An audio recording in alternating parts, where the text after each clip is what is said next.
Because when we get the why and it's big enough and it's this noble purpose, I like that word that you use, noble purpose.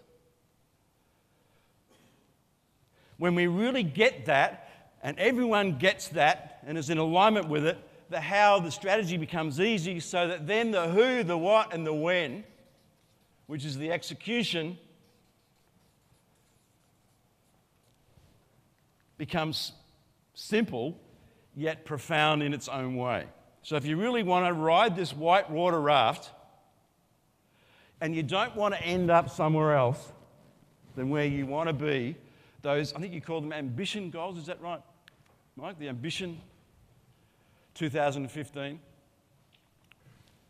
If you want to get there and you don't want to finish up somewhere else, you have to be really, really certain and passionate about why you do what you do, how you're going to get from where you are to where you want to be, and the people who are charged with execution need to be really clear and they need to really own it.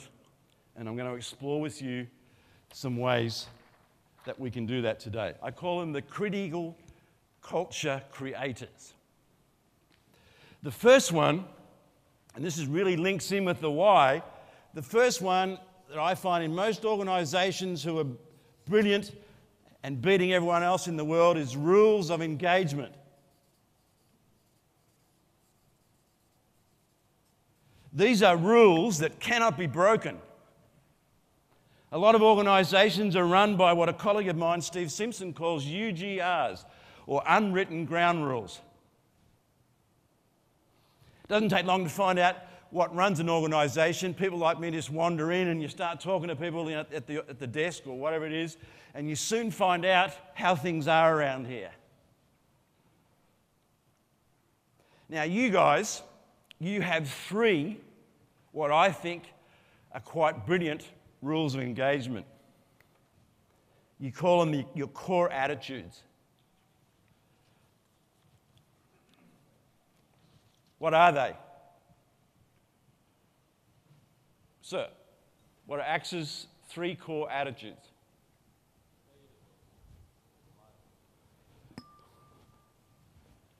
I can't hear you. What are they?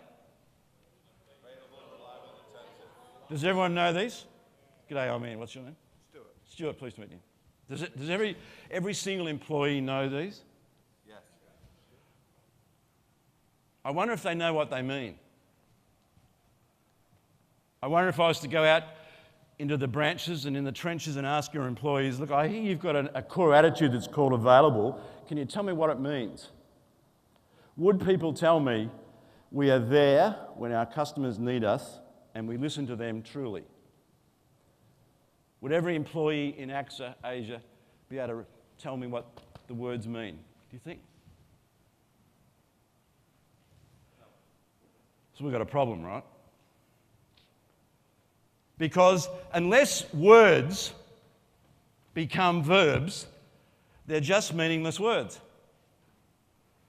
You know, often we talk about values, you know, core attitudes. You've also got some great attitudes, and I've read the words of your values. You know, they sound really good: integrity, team spirit, innovation, professionalism, pragmatism. The words that go with them, you know, sound really good. But I wonder if the words that are on the wall and the words that are on the paperwork, are they lived in day-to-day life? This is the secret. About 12 years ago, I'm sitting in the foyer of one of my clients, and I'm feeling pretty good. Because behind me, on the wall, I've got to tell you, it looked fantastic. Behind me on the wall is this gold-plated, gold-framed vision, mission, and value statement.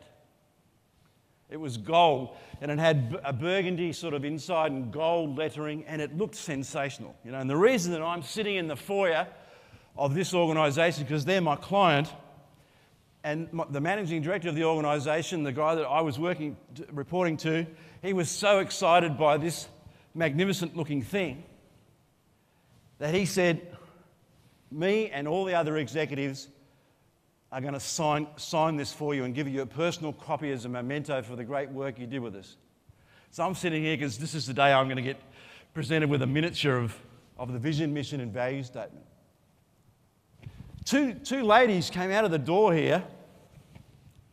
I know that they're employees of the organisation because they've got the security, tags on. And they walked across, heading over this way, and they stopped right in front of me. And one woman, she looks at the vision, mission and value statement, and she turns to her colleague and she says, "What a bunch of crap that is." Now, crap, for those of you that may not know, that's an Australian word for rubbish, right? So I followed him down the hallway and I said, "Look, excuse me, I hope you don't mind me eavesdropping, but I assume that you were talking about the vision, mission and value statement of the organisation." She said, "We were." She said, "We paid this consultant an absolute fortune to create this rubbish." She said, "He went away with our executives to Vanuatu and they had a wonderful time and they came back with this crap." She said, "No one believes it in the organisation, not a single word of it." She said, "It sounds good, but no one lives it." I said, I was that consultant. The other woman, she came up really close and personal. She looked me straight in the eye. She says, "You should be ashamed of yourself."